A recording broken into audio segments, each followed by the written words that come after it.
Habitants de Lubumbashi et de ses environs, bien-aimés dans le Seigneur, voici le moment de votre bénédiction. L'Église évangélique Cité d'Espérance vous convie à prendre part à la grande conférence internationale d'Espérance qui se tiendra du 12 au 19 septembre 2021 dans son temple de Lubumbashi, 6 au numéro 1 de l'avenue de la Paix, au quartier Kimbwambwa dans la commune de Lubumbashi. Sous la direction de son visionnaire, l'apôtre Aaron Timothée, cette conférence aura comme thème la parole de Dieu, source de toute bénédiction.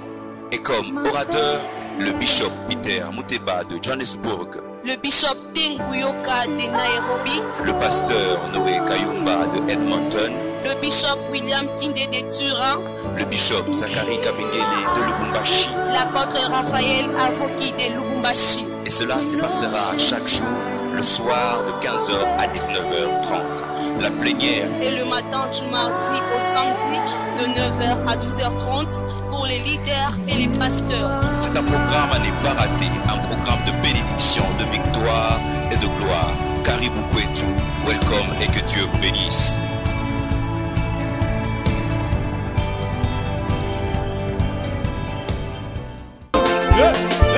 Allez, Simba Kiyungulu. Simba Kiyungulu. Yungula, Yungula.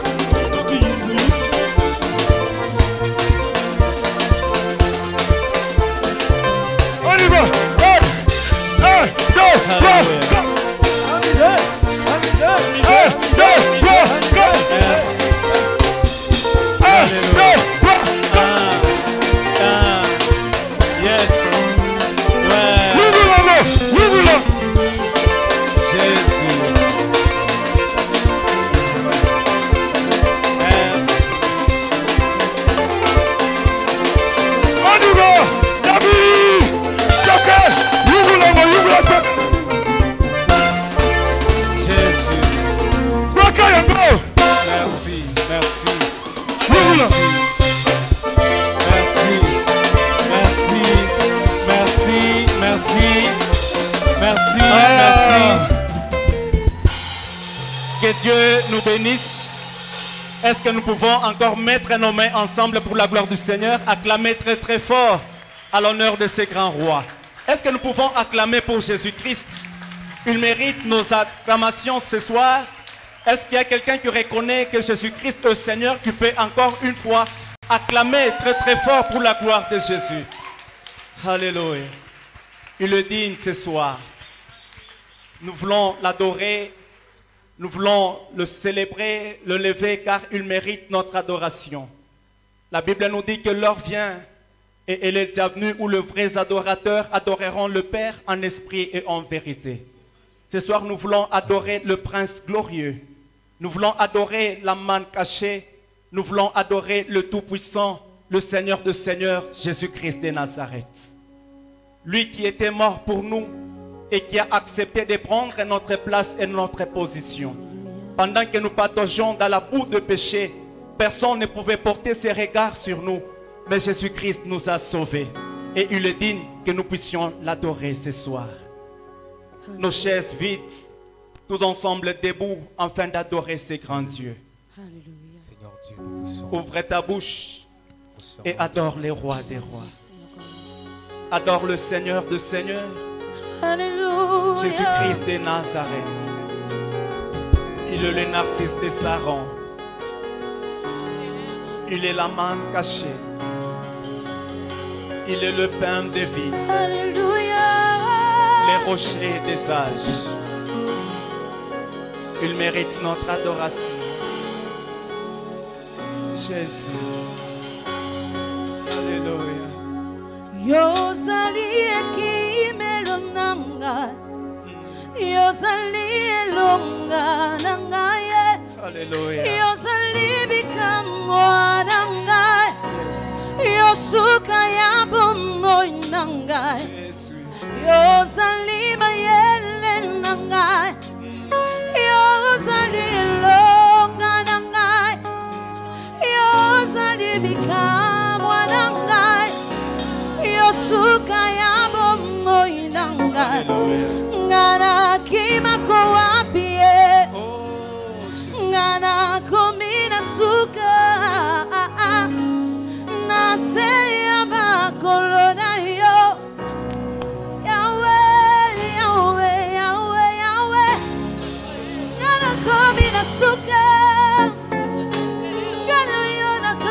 basuka Yesu naseya makolo na yo Yahweh yema kolo Yesu yaya nangamo kolo Yesu makasi nangaseyo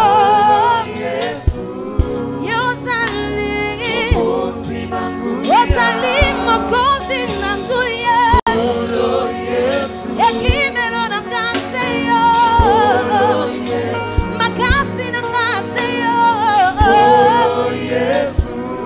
Yozali mokozi nanguye Hallelujah, hallelujah Hallelujah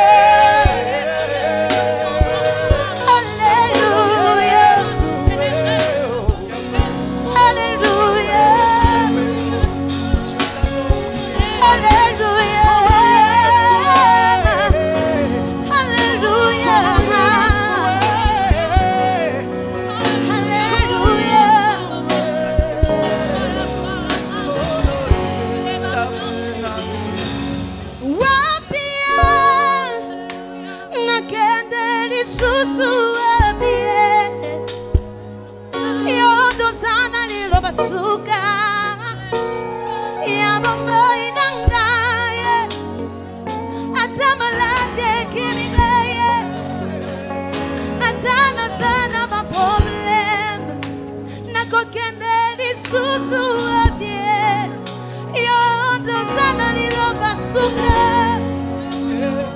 tangu ana na bela kana benga kakombwa nzambe tangu ana na suka kana benga kakombwa nzambe yode nyoso na maye yode mosunginanga yema kolo Yesu papa na ngai moko kolo Yesu lisungina ngai na tango kolo Yesu lisungina ngai seyo kolo Yesu kolo Yesu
Gloire à Dieu. Merci Seigneur. Nous restons calmes. Nous invitons l'homme de Dieu, le docteur Ange, qui va adorer le Seigneur, prier au nom de Jésus-Christ. Gloire à toi, notre Dieu. Merci Jésus. Gloire à toi, Seigneur. Dieu de grâce et Dieu de bonté, toi qui nous réunis en ces lieux, en ce jour, mais également pour la suite, tout au long de cette semaine, nous te bénissons et nous t'adorons. Tu es Dieu et tu le restes. Voilà pourquoi il est écrit dans ta parole que tu es le même hier, aujourd'hui et éternellement.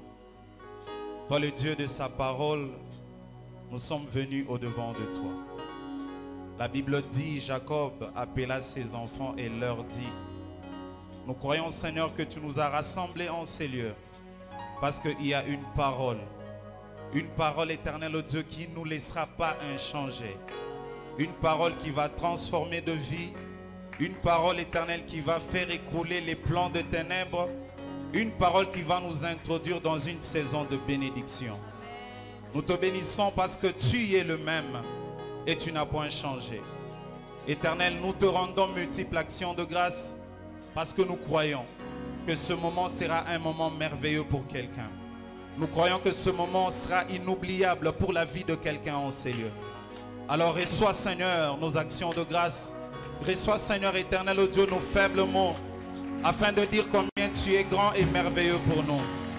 Sois loué, sois béni, sois célébré au siècle de siècles. Nous te levons Jésus, nous te magnifions Adonai, nous te célébrons Seigneur. Éternel oh Dieu, même si nos bouches n'arrivons à rien dire, mais reçois Seigneur l'expression de notre cœur, nous amenons Seigneur en ces lieux, afin de lever Seigneur ton nom. C'est dans le nom de Jésus que nous avons ainsi prié avec action de grâce. Et le peuple de Dieu acclame et pousse le cri de joie pour Jésus. Merci. Gloire à Dieu. Merci, merci. Pouvons nous rasseoir. Nous voulons suivre le mot d'ouverture de la conférence avec le président de la conférence. Ainsi, sous vos acclamations, nous recevons du haut de cette chaire le président de la conférence pour le mot d'ouverture. Nous acclamons très très fort pour recevoir le président de la conférence.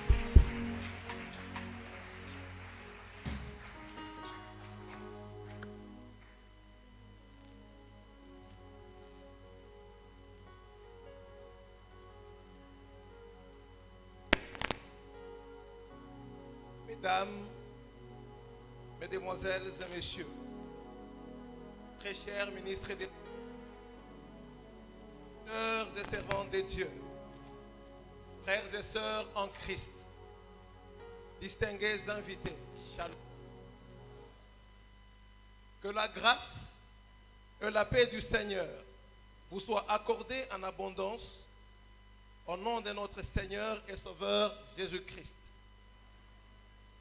Nous rendons grâce au Seigneur Jésus-Christ, notre rocher et notre initiateur, pour son soutien et son secours à la préparation de ces grands travaux spirituels. La conférence d'espérance 2021, qui commence ce dimanche 12 septembre et qui se terminera le dimanche 19 septembre 2021. Conférence que nous lui dédions. En effet, cette conférence d'espérance est un accomplissement de la vision divine que l'Éternel, notre Père, a donnée à son serviteur, le révérend apôtre Aaron Timothée, l'hôte de cette manifestation et représentant légal de l'Église, la Cité d'Espérance. Cette conférence a pour objectif 1. Le salut des âmes perdues. 2. Le perfectionnement de saints, c'est-à-dire de chrétiens. 3. La préparation de l'épouse à l'enlèvement. 4. la communion du peuple de Dieu au corps de Christ, de la ville de Lubumbashi et ses environs, autour de la parole de Dieu, qui est la nourriture spirituelle pour la croissance des chrétiens. 5. Faire participer le peuple de Dieu à la bénédiction des diverses grâces qui viennent de partout pour cette conférence. Nous vous signalons que la conférence d'espérance est une vision annuelle, c'est-à-dire qu'elle se tiendra chaque année afin d'accomplir les objectifs cités ci haut. Ainsi, pour cette année, la conférence d'espérance 2021 a pour thème la parole de Dieu, source de toute bénédiction. Et ce grand thème sera décortiqué par des grands orateurs sélectionnés selon leur grâce et qui seront un canal de bénédiction pour la cité d'espérance et pour tout le corps de Christ réunis toute cette semaine pour la cause de Jésus-Christ en ces lieux. C'est pourquoi nous vous remercions pour votre présence ce soir. Celle-ci témoigne la marque de confiance que vous avez de nous et l'amour que vous avez pour notre Dieu. Nous disons que cette conférence est un grand canal de bénédiction pour chacun de nous. Dieu va faire de grandes choses par elle dans la vie de tout celui qui sera disposé. Croyons que par cette conférence, les malades seront guéris, les possédés seront libérés et tous les problèmes, même financiers, trouveront des solutions car Jésus-Christ est la solution à tous les problèmes.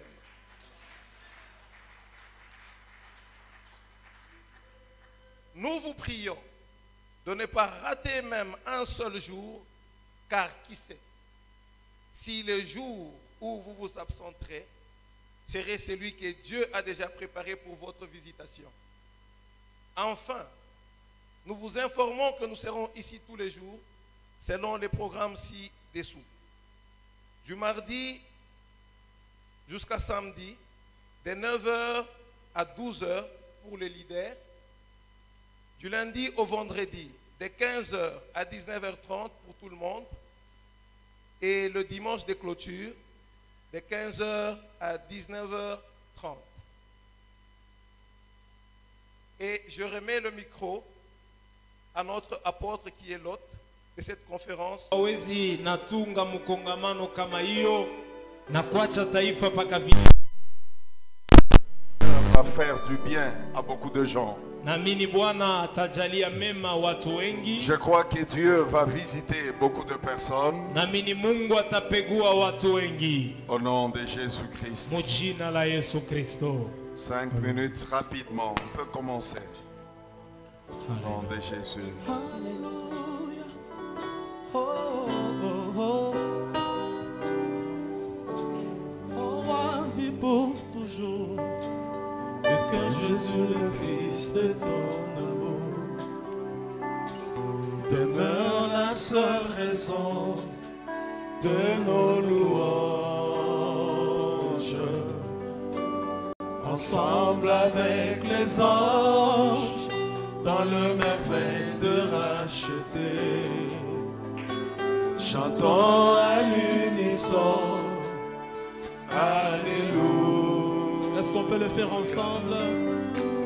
Ô roi, vis pour toujours, et que Jésus, le Fils de ton amour, demeure la seule raison de nos louanges.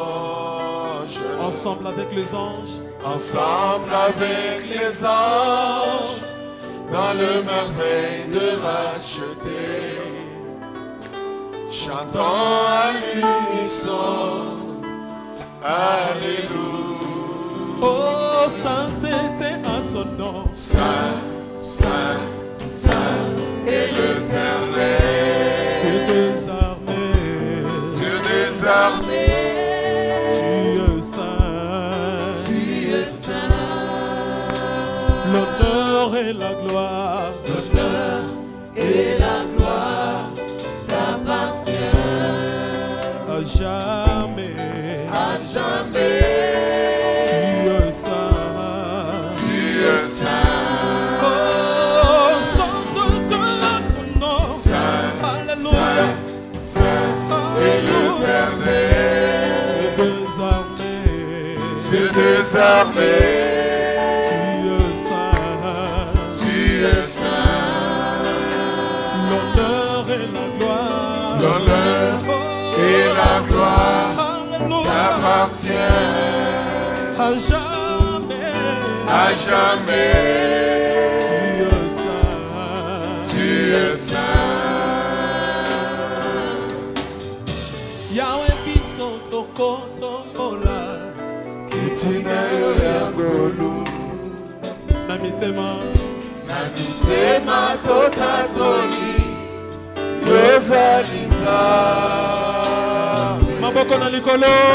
Maboko na likolo. Naloyembo ya basatu. Na bange tokoyemba. Na bange tokoyemba. Alléluia. Alléluia. Yahweh biso tokotombola. Yahweh biso tokotombola. Kitina yo yangolu. Na mitema totatoli. Yozali nzambe. Maboko na likolo. Maboko na likolo. Naloyembo ya basatu. Na bange tokoyemba. Na bange tokoyemba. Alléluia. Oh, sainteté à ton nom. Saint et l'éternel. Dieu des armées. Dieu des armées. Tu es saint. Tu es saint. Oui, l'honneur et la gloire. L'honneur et la gloire t'appartiennent à jamais. À jamais. Tu es saint. Tu es saint. Sainteté à ton nom. Saint, Saint et l'éternel. Dieu des armées. Tu es saint. L'honneur et la gloire. L'honneur et la gloire t'appartiennent. À jamais. À jamais. Tu es saint.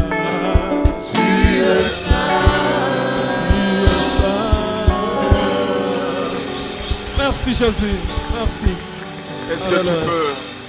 Merci Seigneur. Est-ce que tu peux déjà adorer le Seigneur avant d'écouter sa bonne parole? Élevons nos voix, adorons le Seigneur et célébrons-les. Éternel notre Dieu, notre Père, nous te bénissons et nous t'adorons. Nous t'élevons ce soir au-dessus de tout. Toi qui as vaincu le diable et tout son royaume. Toi qui es assis sur un trône trop élevé. Tu as l'aspect d'une pierre de jaspe et de sardoine. Ton trône est environné de l'arc-en-ciel qui a l'aspect de l'émeraude. Quand tu t'élèves, tes ennemis reculent et dispersent. Et quand tu ouvres la bouche, les montagnes et les collines chancellent à cause de ta gloire. Ce soir, nous sommes dans la joie d'être là, Seigneur, en ta présence. Parle au cœur de chaque personne. Bénis chaque vie ce soir. Fais du bien à tes enfants, mon Dieu, mon roi. Et c'est là au nom de Jésus-Christ. Je laisse ces moments entre les mains du Seigneur. Père, nous voulons t'écouter. Nous avons besoin de toi. Au nom de Jésus-Christ, notre Seigneur et notre roi, Nous avons ainsi prié avec action de grâce. Tunaomba hivyo na tendo ya shukrani. Nous disons Amen et acclamons très fort le Seigneur. Tunapika mikono, tunashangilia Bwana. Je veux qu'on l'acclame plus que ça parce qu'il est bon. Tushangilie kabisa, Mungu ni mwema. Alors sans plus tarder, pendant que nous sommes encore debout, s'il vous plaît, pendant que nous sommes encore debout, nous recevons dans ce sanctuaire avec joie le révérend apôtre William Skinde de Turin. Il vient de l'Italie.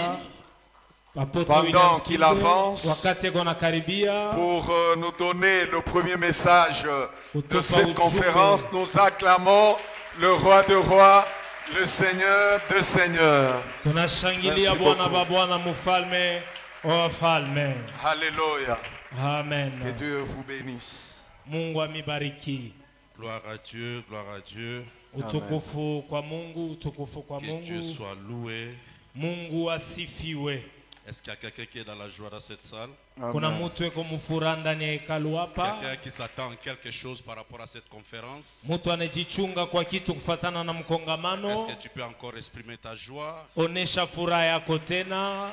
Alléluia. Hallelujah. Que Dieu soit loué. Mungu asifiwe. Je dis un grand merci à notre Dieu pour l'occasion, l'opportunité qu'il nous donne d'être encore là ce soir. Nasema asante kwa Mungu wetu kwa bahati anetupatia wakati ya kuwa hapo jioni ya leo. Et un grand merci à l'apôtre Aaron Timothée. Asante kubwa kwa mtume Aaron Timothée. De m'associer à ce grand programme. Kwa kutuingisha muhiyo kazi kubwa. Je lui dis beaucoup de félicitations. Minasema congratulations mingi. Parce que ce n'est pas facile d'organiser une grande conférence internationale pendant la COVID. Haina mwepesi kutunga mkongamano ya mainchi zote za dunia kati ya COVID-19. Nous en Italie, nous étions vraiment frappés. Sisi kule Italia tulipigwa sana. Mais après cette période, nous savons maintenant apprécier la vie. Kisha hiyo wakati tunayua sasa kubeba maisha na bei yake. Le fait de te voir, namna tu ya kukona, de respirer indépendamment des appareils, kuzunguku, nous ne pouvons que dire merci à notre Dieu. Na kupumzika hivi tunaweza kusema asante kwa Mungu. Comme il a dit, il y a quelques années nous étions là. Kama vile nilisema kuna miaka chache tulikuwa hapa. C'est la première personne qui m'a invité dans cette ville. Jo mtu wa kwanza alinyalika hapa Lubumbashi. C'était encore un chantier ici. Ilikuwa majengo hapa. Alors voir tout ce qui a été fait. Kuona yote nafanyika. Nous disons gloire à Dieu. Tunasema utukufu kwa Mungu. Mais je crois que ce n'est pas seulement le temple qui est embelli. Nazani haiko paka hekalu inapambwa. Mais Dieu a embelli aussi la vie d'une personne. Mungu anapamba pia maisha ya mtu mmoja. Je le crois dans le nom de Jésus. Jina la Yesu Kristo. Les orateurs ont été présentés, mais laissez-moi aussi dire un grand merci à Papa Zakari. Wahubiri walioneshwa hapa, lakini mnyache niseme asante kwa Baba Zakari. Nous nous sommes vus à Lille en France. Tulionana naye kule Lille ku France. Il n'a pas hésité de m'inviter chez lui. C'était la deuxième personne de m'introduire à Lubumbashi. Ashikusita kunyalika kwake, ilikuwa ni mtu wa pili kunita hapa Lubumbashi. Et nous gardons de très bons souvenirs. Na tunachunga vitu vizuri sana. Je bénis Dieu pour une connaissance de plus, c'est une richesse. Nabariki Mungu. L'apôtre Raphaël. Kwa kufahamiana na apotre Raphael inakuwa kabisa kushinda mali. Et le docteur Chris, nous nous sommes vus dans plusieurs conférences en Allemagne et ailleurs. Alors nous savons que pendant ces quelques jours, Dieu l'a préparé pour une personne. C'est pas pour tout le monde. Mais quelqu'un sortira d'ici richement béni. Lakini mtu mmoja atatoka hapa mwenye kubarikiwa sana. Mon problème avec toi, tu es trop sérieux. Je ne sais pas si la personne est devant moi à gauche ou à droite. Mambo yako unaheshimia sana. Quelqu'un sortira d'ici richement béni. Mtu mmoja atatoka hapa anabarikiwa kabisa. Notre grand thème, kishina yetu kubwa, c'est la parole de Dieu de toute bénédiction. Ni neno la Mungu chemchemu ya baraka zote. Et le sous-thème qui m'a été donné, c'est la puissance de l'alliance avec Dieu. Na kishina ndogo linipewa ni kusema uwezo wa agano na Mungu. Mais j'aimerais qu'ensemble nous puissions encore lire le livre de Genèse chapitre 12 du 1er au 4e verset. Napenda pamoja tusome kitabu kia Mwanzo 12 mstari ya kwanza paka ya 4. qui est un peu le nœud de notre conférence. Ile nakuwa kabisa musingi ya mukongamano yetu. Je peux te déranger de te lever, c'est la première lecture. Nous voulons honorer la parole. Nous Nakomba usimame, tunapenda kuheshimu neno la Mungu. Utilise la version que tu as, la Bible que tu as, et élevons la voix ensemble. Tuinue sauti sisi wote pamoja. Si tu es là, tu me donnes un amen. Amen. Ok, 1, 2, 3. L'Éternel dit à Abraham, va-t'en de ton pays, de ta patrie et de la maison de ton père, dans les pays que je te montrerai. Je ferai de toi une grande nation et je te bénirai. Je rendrai ton nom grand et tu seras une source de bénédiction. Je bénirai ceux qui te béniront et je maudirai ceux qui te maudiront, et toutes les familles de la terre seront bénies en toi. 4.4. Abraham partit comme l'Éternel le lui avait dit, et Lot partit avec lui. Abraham était âgé de 75 ans lorsqu'il sortit de Charan. Deuxième lecture et nous allons nous rasseoir. Psaume 107, verset 19. Zaburi 107 mstari ya 19. Et le verset 20. Na mstari ya 12. Si nous sommes là, nous donnons un amen. Amen. Ok, lisons ensemble. Dans leur détresse, que la voix de l'assemblée s'élève, s'il vous plaît. Dans leur détresse, ils crièrent à l'Éternel et il les délivra de leur angoisse. Il envoya sa parole et les guérit. Il les fit échapper de la fosse. Parole de l'Éternel. Acclamons la parole. Tushangilie neno la Bwana. J'ai beaucoup apprécié les thèmes de cette conférence. Milipenda sana kishina ya hiyo mkongamano. Parce que dans ces derniers temps, kwani muyo wakati ya mwisho l'église, corps de Christ, je dis en général, sema kanisa mwili wa Kristo kwa wingi, on commence à laisser un peu de côté la parole de Dieu. Tunaanza kuacha pembeni neno la Mungu pour s'attacher à d'autres choses. Juu tuambatane kwa vitu vingine. Mais la Bible nous dit clairement lakini Biblia inatuambia wazi wazi que Dieu bénit mais au travers de sa parole. Mungu anabariki lakini kupitia neno lake. Vous savez, le Dieu de la Bible Mnajua Mungu wa Biblia a créé l'homme et la femme. Aliumba mume na mke. Et il a mis dans leur corps toutes les possibilités, des capacités pour vivre ensemble.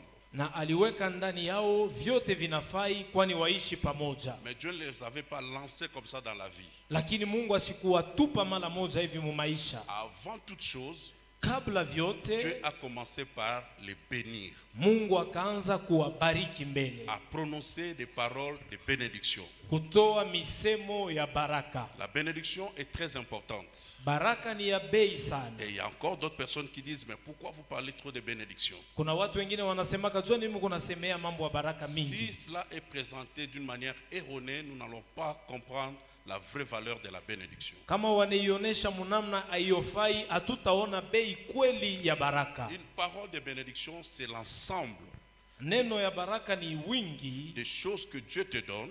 Ya vitu Mungu anakupa. Et il les active par une parole. Na anabiwakisha kupitia neno. Beaucoup ont confondu la bénédiction avec les biens matériels. Watu walifanya mvuzuruko kati ya baraka na vitu vya kimwili. Vous remarquerez ceci dans la Bible. Mutaona hii mu Biblia. Dieu n'a jamais béni une personne Mungu ayabarikaka mtu en lui donnant des voitures, mukumupa magari, en lui donnant les mariages, kumupa ndoa, en lui donnant des bijoux. Mumupa vitu vya kuvaa kumasikio. Ça peut être un signe de bénédiction. Inaweza kuonekana kama alama ya baraka. Ce n'est pas ça la bénédiction. Haina ile baraka. Nous avons des hommes très riches. Tuna watu watajiri sana. Qui ont des jets privés.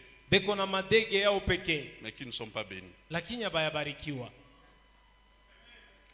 Si tu croises un homme comme Jacob, kama unakutana na mtu kama Yakobo, en plein désert, ndani ya changwa, il n'a qu'un manteau de pèlerin, eko paka na ngozi ya musafiri na muti, mais il est béni. Lakini mwenye kubarikiwa. Quand Dieu bénit quelqu'un, Mungu kama anabariki mtu, Dieu ne te donne pas de voiture. Mungu asitakupa magari. Dieu bénit en disant, Mungu anabariki mukusema. Donc bénir, ni kusema baraka, c'est des paroles. Ni misemo. Mais ce n'est pas n'importe quelle parole. Haina misemo yoyote. Si c'est n'importe quelle parole, kama ni misemo yoyote, Isaac n'allait jamais dire Isaac hakuwezi kusema à Esaü, kwa Esau, quand il est venu avec la nourriture, wakati alikaribia na chakula, que je n'ai plus de paroles. ya kwamba sina na misemo tena. Celui qui dit que je n'ai plus de paroles continue à parler. Ula anasema sina na misemo, anaendelea kusema. C'est que la bénédiction, ce n'est pas n'importe quelle parole. Ni kusema baraka ina neno lolote. Il nous faut inabidi une personne mutu qui ait une bouche autorisée, awe na kinywa kile kina itwa kusema, était béni, na yeye peke awe mwenye kubarikiwa, prononcer des paroles de bénédiction. juu atoe misemo ya baraka. La bénédiction, c'est juste une parole.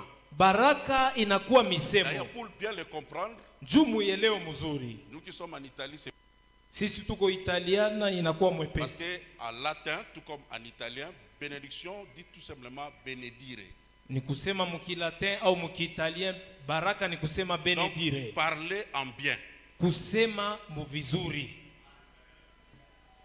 Et comme c'est une vile ni musemo dite en bien, ile nasemewa muvizuri, comme il y a bénédiction, vile kuko baraka, le contraire c'est la malédiction. Kinyume ni laana.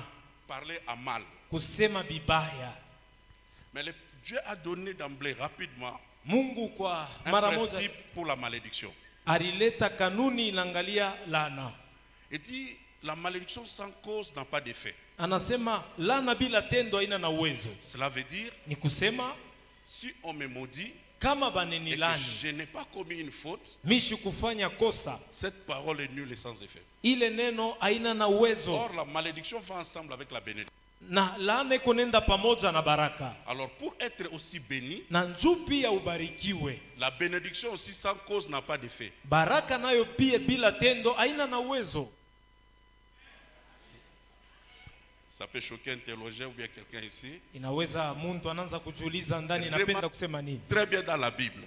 Na hata mu Biblia c'est pas tout le monde qui était béni. Haina watu wote walibarikiwa. La grâce peut te localiser. Neema inaweza kukupata. Mais pour être béni, sasa njoo ubarikiwe, on posait des actions ilibidi kutenda matendo pour amener la bénédiction dans ta vie. Njoo ulete baraka mu maisha yako. Un papa veut bénir son fils. Baba anapenda kubariki mwana wake. Il dit apporte-moi un mets. Anasema uniletee chakula. Je vais manger. Mitakula. Mon cœur sera dans la joie. Na pale nitakuwa mfuraha. Et je te bénirai. Takubariki. Maintenant nous autres, sasa sisi wengine, nous venons dans la présence de Dieu. Tunakuyaka mwapo wa Mungu. Nous voulons être bénis, c'est une très bonne chose. Tunapenda kubarikiwa ni mzuri. Mais quel est l'acte d'obéissance que nous avons posé? Sasa ni tendo gani ya utiifu tulifanya ile inaweza kutuleta baraka? Bien-aimés dans le Seigneur. Bapendwa ndani ya Bwana. Jésus a été Jésus depuis l'éternité. Yesu alikuwaka Yesu tangu umilele. Mais il n'avait jamais porté le nom le plus élevé. Lakini akubebaka jina inakuwa juu ya majina yote. Quand il a accepté pale alichika de présenter le mets que le Père aimait, kupeleka chakula ile baba haliomba, son sacrifice, iyo zabiu yake, le sang ya damu alors yake, le Père va dire, baba akasema, c'est ainsi maintenant, hapa tu auras sasa le nom le plus élevé. utakuwa na jina inakuwa juu ya majina Mais il yote. était Jésus depuis longtemps. Lakini alikuwaka Yesu tangu zamani. On est béni suite à une action positive. Tunabarikiwa kupitia tendo ya Quand utiifu. on réjouit le cœur du Père. Kama tunafurahisha moyo ya baba. Mais laissez-moi rentrer encore dans Genèse 12. Acha nilurie tena mu Mwanzo 12. La première personne que Dieu Mtu wa kwanza Mungu anaita appelle l'échec d'Adam. Kisha kushindwa kwa Adamu. Je vais reprendre l'histoire de l'humanité avec une personne. Mungu anapenda kuanzulula ulimwengu na mtu mwingine. Depuis que Dieu a établi l'homme sur la terre, tangu Mungu alieka mtu pa dunia, Dieu ne peut travailler dans la terre sans s'associer à une personne. Mungu hawezi natumika duniani kama shambatane na mtu. Et là je vais dire rapidement. Pale mitasema rakaraka. Dans les siècles passés, muma miaka iliyopita, il a utilisé plusieurs personnes. Alitumikisha watu wengi. Dans notre saison, muhiyo wakati il y a yetu, une personne personne qui est dans cette salle, kuko mutu mweko que mali Dieu est en hapa train de chercher depuis fort longtemps. ule Mungu anatafuta Et tangu il va faire zamani des grandes choses avec lui dans cette saison. ula tafanya naye makubwa muyo Si wakati. j'étais à ta place, je ne serais pas Kama timide comme ça. ndikuwa fazi yako sikuweza kuikala J'ai dit, kimya. Dieu cherche une personne. Mungu anatafuta mutu Dieu moya. travaille seulement avec une personne. Mungu anatumikaka paka na Parce mutu. que la terre a été donnée au Fils des hommes. Dunia ilipewa kwa mwana wa mutu. Le ciel des cieux est pour l'éternel. Na mbingu inakuwa ya wa milele. Si Dieu s'introduit dans les affaires des humains, Kama Mungu anaingia mu mambo ya batu sans passer par une personne, bila kupitia pa muntu, il devient clandestin.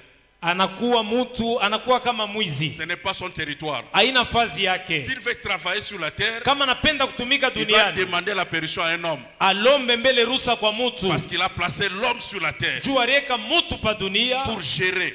apate Et Dieu kongoza. respecte la hiérarchie et l'autorité. Na Mungu anaheshimu kabisa maneno inapangiwa ya Quand ukubwa. il échoue en quelque sorte avec Adam, Wakati ameshindwa kama tunaweza kusema vile na Adamu, Dieu va aller très loin, Mungu akenda mbali, vers l'Irak, akenda kule Iraq, et aller dans une famille, kwenda mchama et moya, aller trouver un homme kupata mtu qui moja avait déjà des responsabilités ule alikuwa na madaraka et yake, qui était déjà marié. alikuwa mwenye kolewa. Et Dieu le rencontre. Mungu anamkuta Par là, pale. qu'est-ce que je veux dire? Pale mimi napenda kusema nini? Ce n'est pas Abraham qui est allé chercher Dieu. Haiko Abrahamu alienda kutafuta Mungu, C'est Dieu qui est allé le chercher. ni Mungu alienda kumtafuta. Et quand Dieu le trouve, Na wakati Mungu Dieu anampata, commence par des paroles. Mungu anaanza kwa Il kusema, commence à lui dire des choses. anaanza kumwambia bitu. Bien-aimé, je vais dire quelque chose dans ta vie. Bapendwa, mimi napenda kusema kitu kimoja maisha yako. Le Dieu que nous prions, Mungu tunaomba, le Dieu de la Bible, Mungu wa Biblia c'est un Dieu d'alliance. ni Mungu wa agano.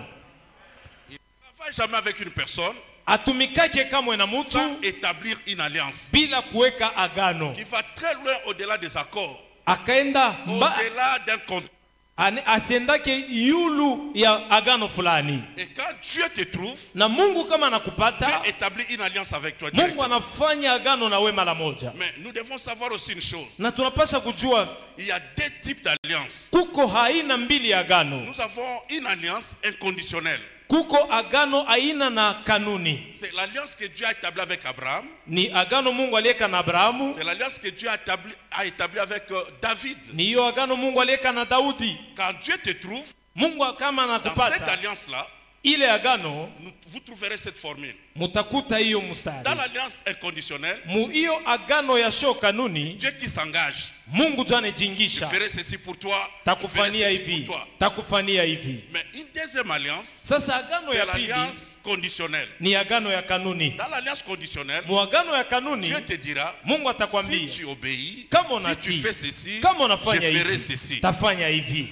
Maintenant, le problème, c'est quoi, mon apôtre? Mambo ni nini sasa? Tout le monde veut être comme tout le monde. Watu wote Tout le wanapenda kuwa monde kama veut watu suivre la wote. vie de son prochain. Mtu wote anapenda kufuata maisha Mais tu ne mwenzake. sais pas s'il est régi par quelle alliance. Aujue ko muagano gani. C'est pour cela que tu vois d'autres personnes. Ndio kwa maana tunaona watu wengine Il a un chemin avec Dieu.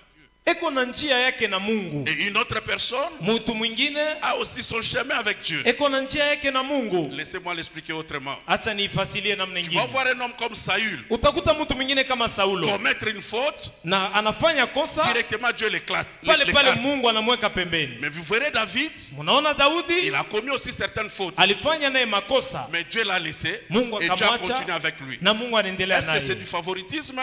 Ina- Non. inakuwa C'est upendeleo le hapana. type des alliances qui les ont régis. Ni agano mbili ile iliwaongoza, Ne copie personne.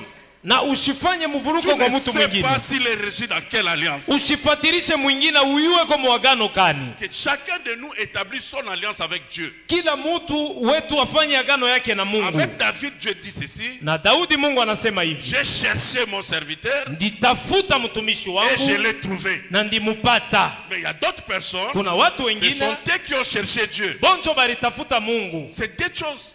Ni vitu mbili, Écoutez bien aimé. musikie bapendwa. Ici c'est Dieu qui est allé à la recherche d'Abraham. Hapa ni Mungu akaenda kutafuta Abrahamu. Quand il trouve Abraham, kati anapata Abrahamu, Dieu ne commence pas par lui donner des maisons. Mungu ashanze kumupa mbele manyumba. Dieu ne commence pas par lui donner des voitures. Mungu ashanze mbele kumupa magari. Dieu commence par lui donner des paroles. Mungu anaanza kumupa mbele misemo. Quand il avait Adam et Ève, wakati alikuwa na Adamu na Ewa, Dieu ne leur avait pas donné des biens matériels. Mungu akuwapachaka vitu vya kuonekana. Mais Dieu a dit, Mungu akasema, Dieu le bénit Mungu en akawabariki disant. mukusema. Donc on bénit toujours une personne Banabarikaka mutu là en bien. mukusema Mais la bizuri. personne qui doit bénir Na ule apasha doit être kubariki une bouche autorisée. inapasha kwa kinywa kile kinastahiliwa, kinaruhusiwa. C'est pour cela que vous verrez. Choko maana mtaona Joseph a amené ses deux enfants. Yosefu akaleta watoto yake wawili. Il dit à son père, Akambia baba yake, bénis-moi mes enfants. bariki batoto yangu. Mais le père n'est pas pressé à bénir. Baba shina haraka kubariki. Le père dit ceci, Baba nasema hivi, je vais d'abord les adopter comme mes enfants. mitababeba mbele sa batoto yangu. Parce qu'en Israël, ce n'est pas le grand-père qui bénit. Juku Israeli aina nkambo Ce n'est anabarikaka, pas l'oncle qui bénit. aina muyomba C'est le anabarikaka, père qui bénit ses enfants. ni baba anabariki batoto yake. Aujourd'hui, on quitte l'église, il y a une convention, il y a une campagne là-bas. On va, on donne la tête, bénis-moi. Toi, tu sortiras de là vide. Parce qu'en fait, Dieu ne te voit pas là, ne te connaît pas là-bas et tu n'as même pas l'autorisation de ton père. Leo ni mkongamano kidogo, wao ulonenda uneka kichwa munibariki. Mungu ashikone kule na ashita kubariki juu, ashikone unabarikiwa na baba yako. Quand Dieu trouve Abraham, Mungu wakati anakuta Abrahamu, Dieu commence par ceci. Mungu anaanza kufanya Dieu hivi. dit à Abraham, Mungu anaambia Abrahamu, va-t'en de ton pays, wende muitoka mu de nchi ta yako, patrie, mu udongo yako, de la maison de ton père. mu nyumba ya baba yako, Va dans le pays que je te montrerai. wende mu nchi takwambia. Le Dieu de la Bible, Mungu wa Biblia, la terre est son marche-pied. na hiyo udongo inakuwa vikanyangio vyake. Comment Dieu, pour bénir une personne, Namna gani Mungu jua bariki mutu, doit la conditionner de quitter? atamwambia mbele aondoke. Dieu est roi de la terre, roi des cieux, roi de tout ce qui est création. Yeye anakuwa mfalme wa mbingu na dunia ya vyote vinaumbiwa. Mais Dieu dit à Abraham, Mungu anaambia Abrahamu, avant que je te bénisse, kabla nikubariki, quitte la patrie. toka mu udongo yako. Je vais dire encore une chose à une personne. Napenda kuambia kitu kimoja mtu Dieu mmoja. est partout, Mungu eko fazi yote. omniprésent. Eko fazi yote. Mais Dieu ne bénit pas partout. Na Mungu ashibariki fashi yote. Lis bien ta Bible. Soma mzuri Biblia yako. Chaque fois que Dieu voulait bénir une personne, Kila mara Mungu alipenda kubariki mtu, il lui donnait un rendez-vous. alianza kumupatia fazi batakutana. Moïse qui a déjà vu la gloire de Dieu, Musa ula shakona il utukufu wa demande à Mungu. Dieu, je vais voir ta gloire. Anaambia Mungu, napenda kuona Si tu utukufu veux me wako. voir, Kama unapenda il faut kuniona, faire un déplacement. inabidi ondoke. Tu verras un rocher. Utaona mwamba, Je passerai tapita et tu me verras. na uteniona. On ne le voit pas sur n'importe quel rocher. Abamuonake pa mwamba lolote. Pour recevoir le Saint-Esprit, Juu upate Roho Jésus Mtakatifu. dira, Yesu attendez akasema, à Jérusalem. muchunge Yerusalemu. Si par fanatisme tu veux attendre à Béthanie parce qu'il y a eu la résurrection, Kama kwa kutaka unenda kubetania njoo kulikuwa ufufuko, rien ne va se passer. hakuna kile Pour kitafanyika. avoir le Saint-Esprit, Na banatuma Roho Mtakatifu attendez à Jérusalem. kule Yerusalemu. Partout dans la Bible, Fazi yote mu Dieu Biblia avait fixé rendez-vous. Mungu aliweka Ce fazi n'est ya pas sur kukutana. tout territoire que tu dois régner. Aina fazi yote unaweza kutawala. Il y a un territoire de ta destinée. Kuna udongo ya maelekeo yako. Mais pour trouver le territoire de ta destinée, Juu upate udongo ya maelekeo yako, c'est ton père qui t'envoie. ni baba yako anakutuma. Oh non, non, non, non, non, non, non. Haleluya. Est-ce que je parle à quelqu'un dans Niko cette nasema salle? na mtu mmoja magharibi ya leo. Joseph a des rêves, Yosefu eko na ndoto, mais il ne sait pas où il va régner. ashijua tatawala wapi. C'est le père qui l'envoie. Ni baba na Et mutuma. là où il va aller, Na kula il se nenda retrouve en Égypte. anajikuta Or, Misri. c'était le territoire de son élévation. Ndio ilikuwa fazi ya kunyanyuliwa kwake. Saül, c'est le père qui l'envoie. Saulo ni baba na Va mtuma. chercher les ânesses. Wende katafute Normalement, punda. ce n'est pas lui qui doit aller faire le Aina travail. yeye wa kwenda kufanya ile Lui, kazi. il est le fils du boss. Yeye ni mtoto wa Il y a mwenye des kazi. travailleurs dans la maison. Kuna wafanyakazi Mais nyumbani. il est allé. Lakini Or, c'était akaenda à la rencontre de sa destinée. anaenda kukutana na maelekeo yake. Jésus a déjà été Jésus au ciel. Yesu ashakuyaka Yesu mbinguni. C'était le problème du Père. Ilikuwa ni mambo ya baba. Qui enverrai-je? Tatuma nani? Il a dit, mais voici Anasema envoie-moi. unyone minitume. Quand il est sorti, Wakati il est anatoka rentré comme le roi des rois. analuria mfalme wa wafalme. Bien aimé dans le... bapendwa ndani ya Bwana. Dieu est partout. Mungu ako fazi Dieu ne yote. bénit pas partout. Akibariki fazi yote. La Bible dit ceci. Biblia inasema hivi. Honore ton père et ta mère. Heshimu baba na mama yako. Afin de vivre longtemps sur la terre. Kwani uishi masiku mrefu duniani. Que tu retrouves ton territoire. Na upate fazi yako ya kutawala. Ton territoire n'est pas le territoire de ton père. Fazi yako ya kutawala ina ya baba yako. Le territoire c'est le domaine.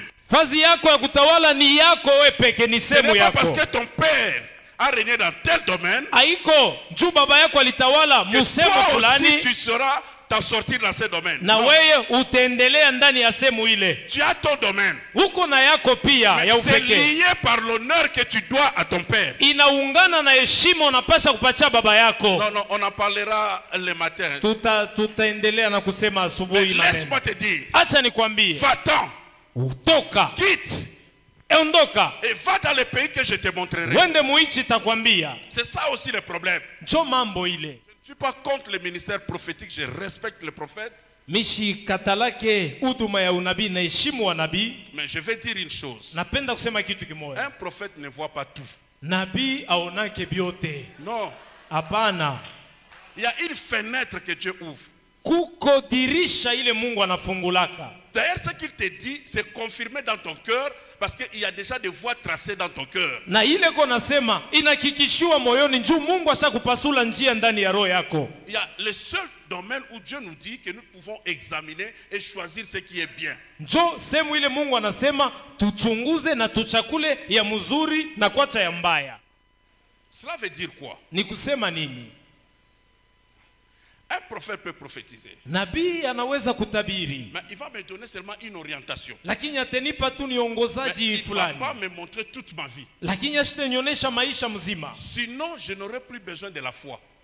Inaweza kuonekana shitakuwa tena na itajia imani. Dieu n'a jamais dit Mungu que sa parole c'est un projecteur sur ton chemin. Neno lake nakuwa taa pa njia yako. C'est une lampe inakuwa qui éclaire tes pas. Inakuwa taa inaongoza miguu yako. Il dit à Abraham, anaambia Abraham, sors toka et je te montrerai. Na nitakuonesha. Mais écoutez, sasa msikie. Si tu ne quittes rien, kama autoke mukitu, tu resteras vide. Utabakia bure. La vie chrétienne maisha kikristo commence par l'abandon. Inaanza mukwacha vitu vingine. Commence par la croix. Inaanza kumsalaba, inaanza kumsalaba. On croise Dieu sur l'autel. Tunapatanaka na Mungu pa mazabau. Cette salle iyo hekalu peut être transformée en une discothèque. Inaweza kesho inakuwa discothèque. Mais si quelqu'un entre ici, lakini kama mtu anaingia hapa, va respecter la salle. Na anaingia parce qu'il y a l'autel. Jupeko mazabau. Quand tu entres dans le tabernacle, kama unaingia muhema la kusanyiko, la première chose que tu vas voir, ça va te choquer. Kitu kia kwanza utaona kitakushutusha. C'est l'autel de sacrifice. Inakuwa mazabau ya zabiu. Si tu n'as rien abandonné dans la vie, kama ukuachaka kitu maisha juu ya Mungu, tu n'as pas encore commencé. Au yaanza. Même Moïse, hata Musa, quand on lui pose des questions, wakati banampika swali, où sont tes sandales? Viatu vyako viko wapi? Il dit, je l'ai abandonné quelque part. Nasema ndibiacha fazi fulani. Tu croises la femme qu'on a appelée la pécheresse, la femme samaritaine. Unakutana na ule mke wa kusamaria. J'ai laissé le vase quelque part. Minacha mitungi ya maji fazi fulani. Bartimée a laissé le manteau. Bartimayo aliacha kochi yake. Lazare a oublié le bandeau. Lazaro alisaulika vinanda. Et toi, qu'est-ce que tu as laissé de côté? Wewe uliacha nini? Quitte d'abord. Toka mbele. Quitte ces fausses amitiés. Toka mbele mwile maburafiki mbaya. Quitte l'impudicité. Toka muusharati. Quitte le péché. Toka muzambi. Dès qu'on quitte, sasa kama unatoka, Dieu dit ceci, Mungu anasema hivi, je ferai de toi takufanya wewe une grande nation. Taifa kubwa. Donc si on quitte, ni kusema kama unatoka, on permet à Dieu tunasaidia Mungu de te faire. Afanye. Mais il ne te fera pas une petite famille. Asitakufa jamaa kidogo. Il ne te fera pas une petite chose. Asitakufa kitu kidogo. Quand on quitte pour Dieu, ukitoka juu ya Mungu, pour ramasser ni juu upate vitu binene. Est-ce que c'est pas là une personne niko nasema na mtu mmoja jioni ya leo. Dans les jours qui arrivent, oui, masiku kunakuja, tu vas céder avec des petites choses. Utaachana na vitu kidogo. Tu auras que des grandes choses. Utapata paka vitu binene. Un grand ministère. Huduma. Ya munene. Une grande femme. Mke wa munene. Na kijana mungona mwe. Na milango ya maisha. Tu auras dans les jours à venir. Ilo tapata maisha ikuja. Itakuwa kubwa. Pourquoi Pourquoi Dieu commence par cette bénédiction? Kwa nini Mungu anaanza na hii baraka? Je ferai de toi Takufanya wewe une grande nation. taifa kubwa. Pourquoi? Juu ya nini? Et puis déjà, quand Abraham accepte de sortir, Na wakati Abrahamu anechika kondoka, Dieu Mungu anaanza kuchamuka. J'ai. Tafanya. Quand tu vois Dieu comme ça, Kama unaona Mungu anaanza vile, il veut dire seulement une chose. anapenda kusema kitu kimoja. Je m'engage Nejingisha dans cette alliance. mui agano. Que toi tu sois compliqué. Uwe mtu wa matata. Moi je vais faire. Mitafanya. Moi je vais faire. Mitafanya. Il n'engage pas les anges. Ashingishe Il n'engage malaika. pas ton oncle. Ashingishe Il muyomba. n'engage pas ta famille. Ashingishe Que les jamaa. gens soient avec toi ou non. Watu wawe na wewe hapana. Moi Dieu, j'ai. Mungu mie. J'ai. Ce sont des prérogatives de sa souveraineté. Hii inakuwa ukubwa wa Mungu pekee. Je le ferai. Taifanya. Et Dieu commence à dire à Abraham, na Mungu anaanza kuambia Abrahamu, je ferai de toi takufanya wewe une grande nation. Taifa kubwa. Pourquoi mon bishop? Juu ya nini bishop? Cet Abraham-là, huyo Abrahamu, avant d'être béni, kabla barikiwe, c'est qu'il était maudit. Ni kusema alikuwa mwenye kulainiwa. Que Dieu te bénisse mon frère. Mungu akubariki. On ne peut que changer ton état wakati anabadilisha hali, parce que tu étais de l'autre côté. Juu ulikuwa ngambo ingine. Dieu dit, je ferai de toi plutôt une nation. Mungu anasema kufanya wewe kuwa taifa kubwa. Parce que là, dans la famille d'Abraham, Juu mu jamaa ya Abraham, dans le chapitre 11, mu sura ya 11, tu trouves un frère d'Abraham qui va mourir et c'est le père qui va l'enterrer. Unakuta ndugu mkubwa yake Abraham akakufa, baba yake ndio alimuzika. C'est déjà un problème. Ni mambo.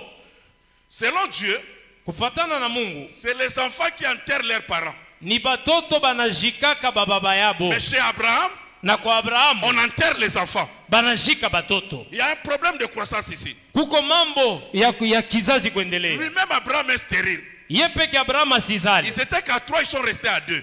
Balikuwa batatu banakuwa bawili. Donc c'est une petite famille. Ni kajama kaloko. Mais quand Dieu vient les changer, Mungu wakati il ne promet pas que kubadilisha, je te ferai une grande famille. Mungu asimwambie takufanya jamaa munene. Dieu lui donne une grande nation. Mungu anasema taifa kubwa. Je vois quelqu'un dans cette salle. Naona mtu mama Dans les jours qui arrivent, masiku iko tu nakuya, ne seras plus dans des petites choses. hautakuwa mtubitu tuloko. Dieu te réserve de grandes nations. Mungu anakuchungia mataifa kubwa. Entreprise. Na makampuni kubwa. Grande salle de culte. Na wekalu munene sana. Non, si la personne était dans la salle, kule mtu alikuwa mwekalu, il allait se lever crier aliweza kushimama asema haleluya. Je parle de Dieu.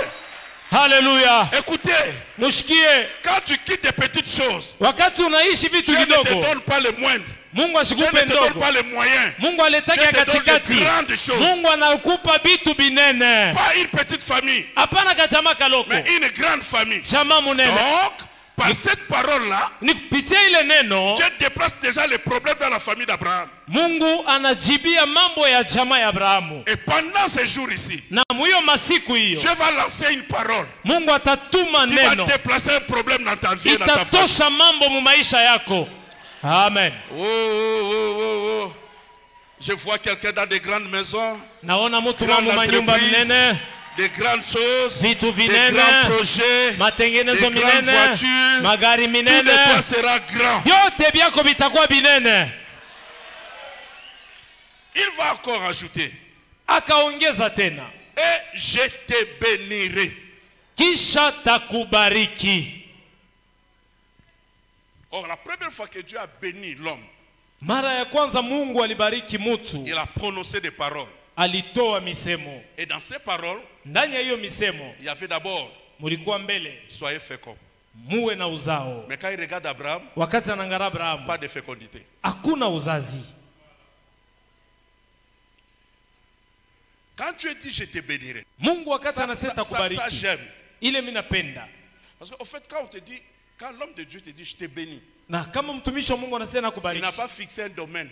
Ashiseme ni musemo fulani. Il y a des voitures, il y a des parcelles, il y a des magari, maisons, il y a les mariages. Est-ce que je suis à la cité d'Espérance? Niko kusiti ya taraja jioni ya leo. Amen. Quand l'homme de Dieu, je te bénis. Kama mtumishi wa Mungu anasema kubariki. Vous savez le problème de la bénédiction c'est quoi? Mnajua mambo ya baraka nini? Nous ne sommes pas grandis dans une culture de bénédiction. Na Yakobo alikomala ndani ya maisha ya baraka. Nos parents pour nous encourager nous insulter. Bazazi yetu sisi toi tu ne feras rien dans la vie. balikuwa banetutukana hatukuwa ndani ya tabia ya baraka. Mais en Afrique de l'Ouest, Sasa un enfant ne fait rien sans faire intervenir ses parents. Ku Afrika ya Kaskazini hakuna kile mtoto atafanya kama shulize Et mzazi. les parents le bénissent. Na mzazi anambariki. Écoutez, Mushikie. quand Dieu dit je te bénis, Mungu kama anasema takubariki, il y a tout dedans. muko byote ndani. Et comme nos parents ne nous ont pas bénis, Vile bazazi yetu abakutubariki nous venons à kaka. l'église. Tunakuwa kanisa. C'est une autre famille. Huku ni jamaa Et ingine. Dieu établit un papa Na Mungu anaweka qui baba a une moja. bouche autorisée. Anakuwa kinywa Quand kinaruhusiwa. il dit je te bénis, Kana sena tu dois kubariki. te lever et prendre. Shimama na beba. C'est comme ça que ta vie va changer. Cho vile maisha yako Dans les jours itabadilika. qui arrivent, Na masiku dans ta kunakuya. famille, Ndani ya on jamaa va yako. constater la différence. Batona Tu tofauti. feras des choses que les autres n'ont pas fait. Utafa vitu vile vingine Par bakufanye. la parole de ton père spirituel. Kupitia neno ya baba yako wa kiroho. Ça c'est une parenthèse. Hii ni mukato. Est-ce que tu sais Unajua que ton père biologique peut te maudire? baba yako mzazi wa kimwili anaweza kulani. Tu le sais. Unajua? Mais le père spirituel a droit à enlever cette malédiction. Lakini baba wa kiroho anaweza kondosha ile laana. Mais si le père spirituel te maudit, Sasa kama baba wa kiroho le anakulani, père biologique n'a pas le pouvoir de l'enlever. baba wa kimwili ana uwezo wa Je vais te kondosha. dire que tu es dans un bon endroit au bon moment. Nakwambia uko mfazi mzuri wakati Et mzuri. sous l'autorisation de votre père, Na chini ya ruhusa ya baba qui m'a yenu. cédé son bureau pour travailler, Ula alinipa ofisi yake je viens nitumike. signer le décret de ton élévation. Ninachapa kunyanyuliwa kwako. Tu n'es pas là, tu es peut-être à la mezzanine. Saa zingine Je uko viens hapa. signer ton mariage. Ninakuwa kuchapa Je sasa viens baraka signer yako. ton élévation. Tachapa Je unyanyulifu te wako. bénis Na kubariki sous la couverture de ton père. chini ya umumvuri ya Tu baba le crois, yako. tu dis Amen. Kama unaamini sema Et amina. la chose s'attache à ta vie. Na vitu vinambatana maisha yako. Quand Dieu dit je te bénis, Kama Mungu anasema il kubariki, voit la fécondité. anaona uzazi. Quand Dieu dit je te bénis, Mungu kana sana kubariki, il avait prononcé 4 choses. alisema vitu Il ine. y a la fécondité. Muko uzazi. Tu seras fécond Utakuwa na dans tout ce uzazi. que tu feras. Muyoto La utafanya. fécondité ne parle pas seulement de la maternité. Uzazi haipende kusema mpaka batoto Dans ton mkimwili. travail, Mukazi yako. tu es étudiant ici dans ton intelligence. Ndani ya akili yako kama uko mwenye Tu auras de jifunza. nouvelles idées Utakuwa na mawazo que mpya. l'État congolais aura besoin. Na hiyo serikali ya Kongo Je itahitaji. dis toi là, Na sewe tu seras pale fécond. utakuwa na uzazi Après mboleo la mingi. fécondité, Na ya pili il dit remplissez. anasema Non mujazeni. seulement tu seras fécond, Haiko tu utakuwa na mais il y aura uzazi, plus de vide tout autour de toi. lakini utakuwa na wengi maisha pembeni Je vois yako. quelqu'un dans cette salle, Naona mtu mwekalu tu es hapa, rempli partout. Mungu anakujaa Tu fasi auras yote, la paix de tout côté. unajazwa pahali popote. Devant toi, Mbele yako rempli. unajazwa, Derrière, nyuma rempli. unajazwa, À gauche, pembeni rempli. unajazwa, À droite, kuume à unajazwa, haut, juu fasi Je yote. vois quelqu'un dans cette salle Naona mtu mwekalu hapa, que Dieu est en train de remplir. Mungu ako na mujaza, Remplir dans ta vie. anamjaza maisha Il ne finit yake. pas par dire remplir. Asiseme tu kusema ujaziwe, Dieu n'a jamais additionné. juu Mungu ayachangaka, Dieu multiplie. Mungu Il dit anazidishaka. multipliez-vous. Yeye anasema Aïe, aïe, aïe, muzidiwe. aïe, aïe, aïe. Je vois quelqu'un dans cette salle. Naambia mtu Dieu moya, est en train de te multiplier. Mungu ako na Les comptes kuzidisha, qui seront multipliés. milango yako itazidishwa, L'amour dans ton foyer sera multiplié. mapendo munyumba yako Tout de itazidishwa, toi sera multiplié. pembeni yako Je itazidiwa. déclare Nasema que tu ne resteras pas seul sur la terre. hautabaki peke yako Tu seras duniani, entouré de tes enfants. Et utazunguka tu na watoto seras entouré de yako, tes petits-enfants. utazunguka na watokana Je vois yako. quelqu'un dans cette salle. Naona mtu mwekalu hapa, Tu ne mourras pas hautakufa sans amener tes enfants à l'hôtel. bila kuleta watoto hapa madhabahu juu wabarikiwe. Amen. Daraboshe. Haleluya. Je vois quelqu'un dans cette salle. Naona mtu mwekalu Tu ne hapa mourras pas atakufa sans terminer cette maison que tu commences à bila construire. kumaliza ile nyumba uko na jenga. Amen.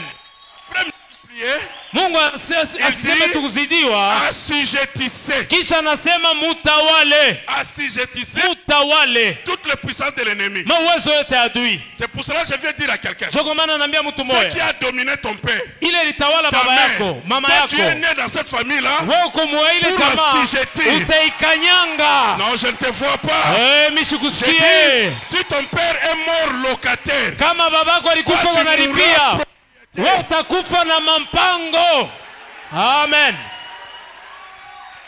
Tu es né pour assujettir. Ulizali kwa njuu utawale. C'est qui a dominé ta grande sœur. Ile litawala dada yako. C'est qui a dominé ton frère. Ile litawala ndugu yako. Toi tu vas l'assujettir. Wote itawala utaikanyanga. Je te vois dans cette ville. Nakona muimuji. Les gens ont du mal à te regarder. Watu wanashinda kuangalia. Ils se grattent la tête pour parler de toi. Weko wanajipalula njuu baseme juu yako. Ils se frottent les yeux pour parler de toi. Na wanajifunika macho njuu baseme juu yako.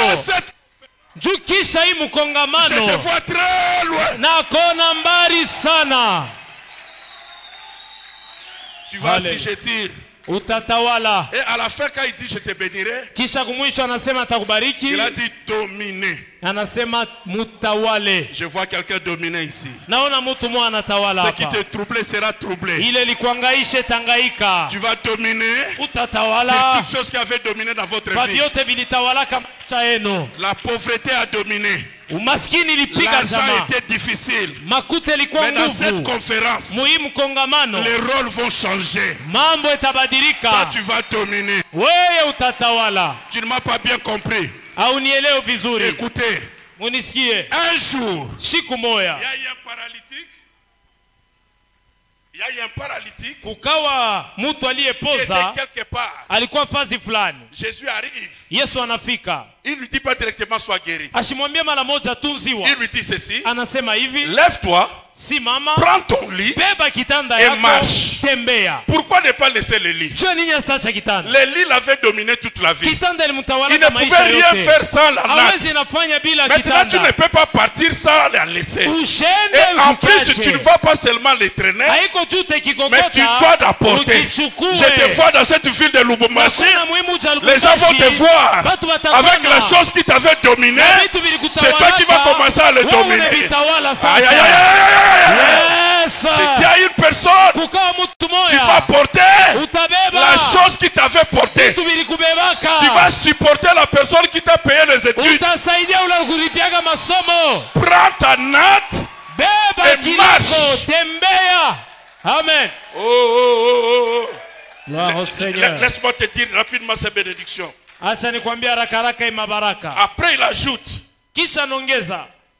Je rendrai ton nom grand. Tafanya jina yako kubwa. Il y a des noms sans impact. Kuko majina aina na ufanshisho. Des noms sans gloire. Jina aina na utukufu. Mais il y a d'autres noms dès que tu les cites. Na kuko majina ingine kama unaitaya. Sacré frayeur. Batu wanashutuka. Le Dieu de la Bible c'est un Dieu de noms. Mungu wa Biblia ni Mungu wa majina. Écoutez. Mushikie. Le nom de mon père. Jina ya baba yangu. Sans impact. Hakuna uwezo.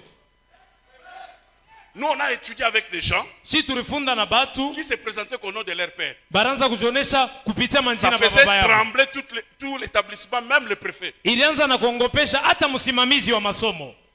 C'était la série de Gbegagagbo. Quand on cite les noms, ni wakati ile kama wanataya jina, même le préfet tremble. Hata msimamizi wa masomo anatetemeka.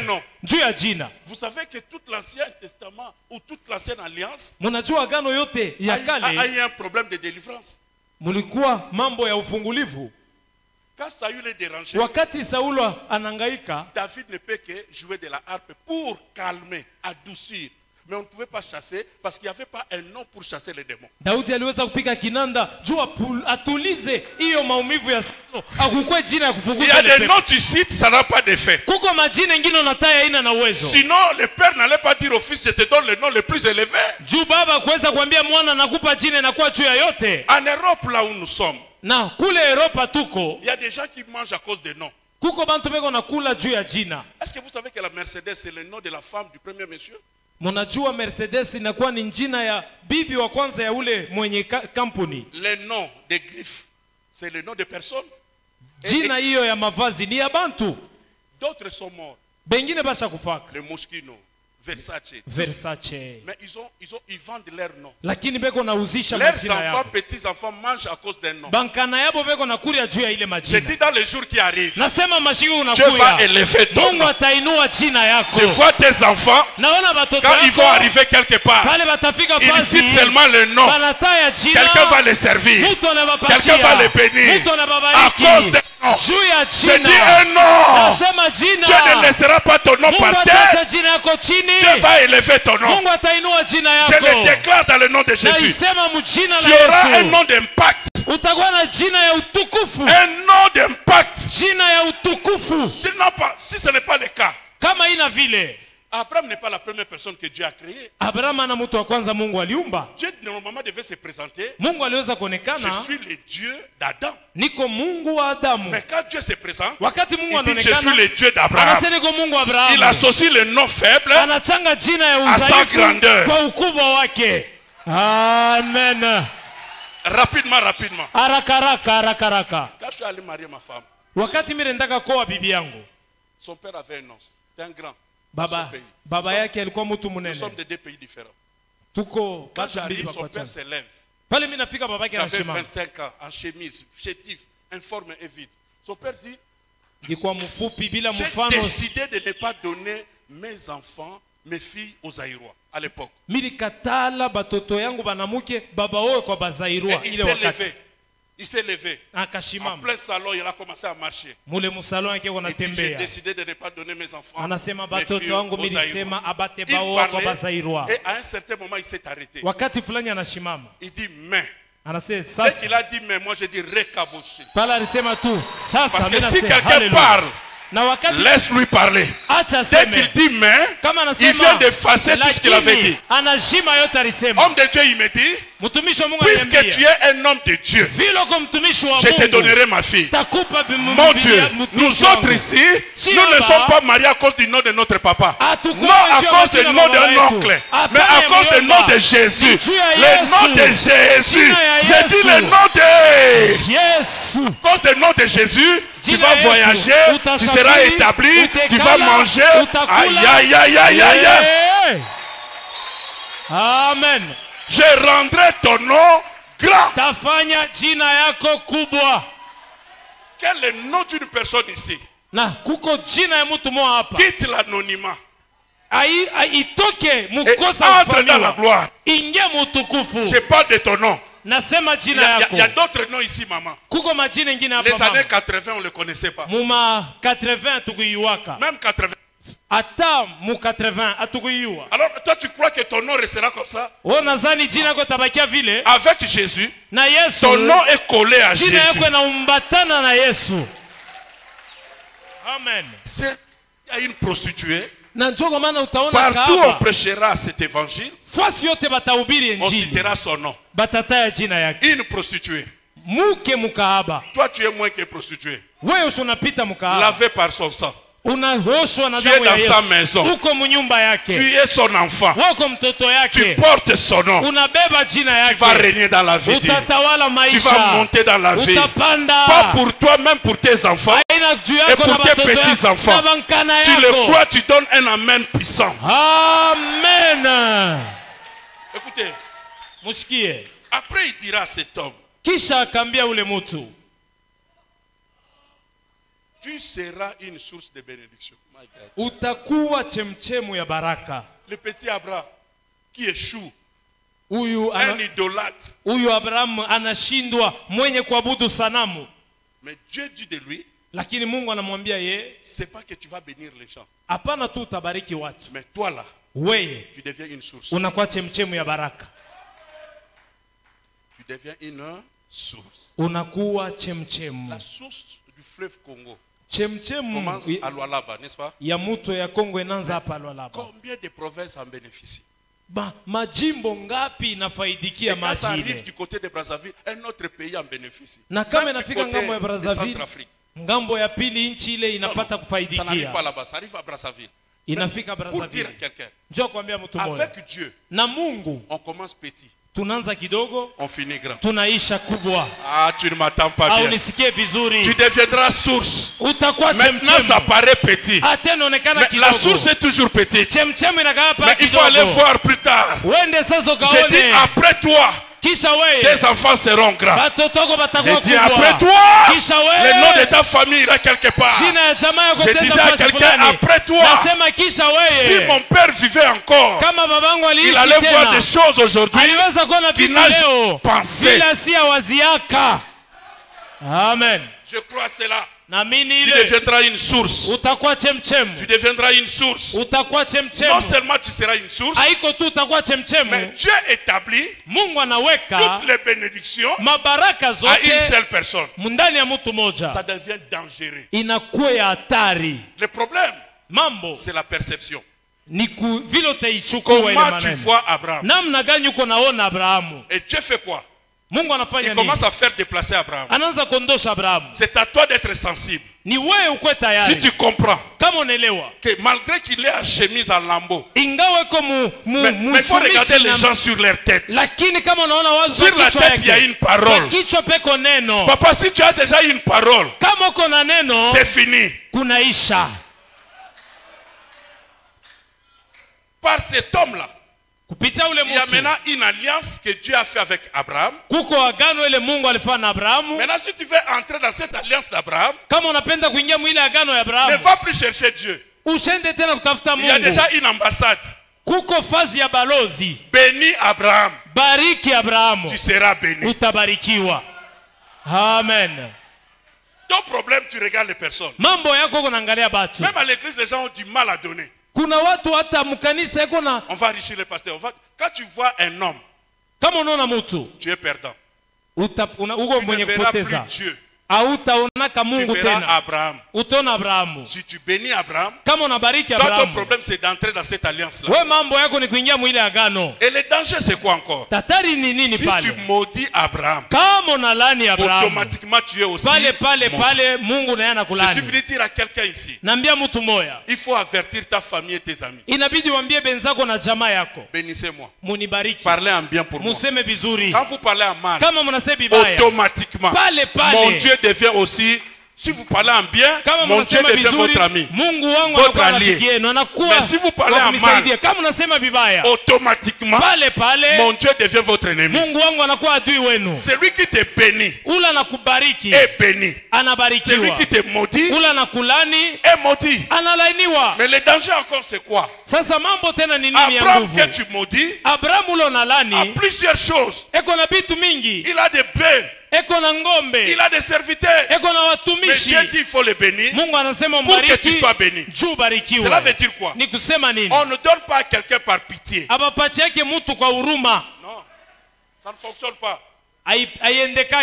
D'ailleurs la Bible dit ceci. On ne donnera qu'à celui qui a. N'apporte jamais quelque chose à Dieu par pitié. Non. Apporte avec le sens que tu sois béni. Je vais clôturer ici. J'ai fait 10 ans dans le ministère en Europe. De 90 à 2000. On m'invitait partout en France, en Belgique, à aller prêcher. Mais je n'avais pas la bénédiction d'Abraham. Sur le plan financier, papa, on est en Europe. En Italie, tu peux t'acheter des habits, c'est bien, c'est moins cher des chaussures. Mais faire des projets. J'allais avec une grosse voiture parce qu'on me l'a offert. Je prêche. Tout ce qu'on me donne, c'est le péage qui prend ça, qui bouffe ça. J'arrive à la maison, il n'y a rien. On a fait 10 ans comme ça. Un jour, Dieu a fait passer un serviteur dans la maison. Il me dit, j'ai été avec Mobutu, j'ai prié avec Mobutu, j'ai prié avec Ofet Boigny, j'étais avec Omar Bongo. j'ai bloqué les vieux. J'ai dit, on ne dort pas aujourd'hui, on parle un peu.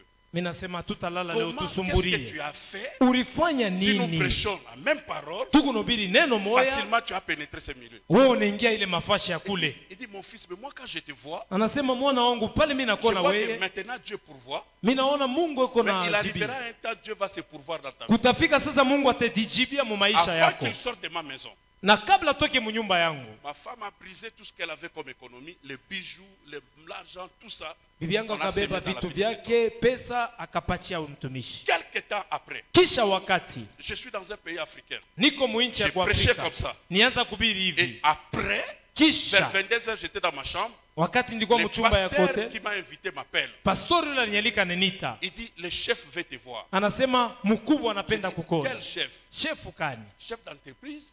Shefu wa kampuni Quel kani? chef? Shefu wa wapi? Il dit le couple présidentiel. Anasema josi ya presidenti. Qu'est-ce que j'ai encore dit pendant ma prédication? Milisema nini mu mahubiri yangu? Non, venez, il n'y a pas de souci. Kuya hapana kuongopa hakuna kintu. Mon père n'a jamais été reçu par un premier ministre. Baba yangu abayampokeaka kwa waziri wa kwanza. Alors je dis, je mets la veste de la nuit. Mimi nasema nivoale nkochi On dit, non, nibusiku. non, sois tranquille. Anasema pana kuhangaika. On m'amène. Bana nipeleka. On ouvre le portail. Anafungula mlango. J'entre. Nengia. On cite le nom de Kinde, le nom de mon père, mais qui n'est pas là, qui est mort petit. Mais son fils commence à progresser. Banataya jina ya Kinde, jina ya baba yangu alikufaka mdogo, mi mtoto wake niko Il naendelea. faisait chaud dans la ville. Kulikuwa kivukutu Mais mumuji. la pièce où on nous a placés, Kule balitweka c'était l'hiver. ilikuwa ni hiver. Quelques minutes après, Kisha la porte dakika, s'ouvre. mulango Je inafunguka. vois des personnes que je voyais à la télévision. Mimi naona mtu ule mimi naanza kuona ku Assis television. à mes côtés. Watu walikuwa On a parlé de Jésus. Wako wanasema juu ya Je Yesu. priais sur eux. Na Ils waombea. m'ont dit ce qu'ils devaient me dire. Bananiambia C'est kunyambia. en sortant de cette parcelle Ni mkutoka muile quand mpango. j'arrive au portail, Pale mimi nafika une kulango. voix m'est venue. Sauti Qu'est-ce que je ikapanda. t'avais dit? Ikwambiaka nini? Mais bien aimé, ce n'est pas ça.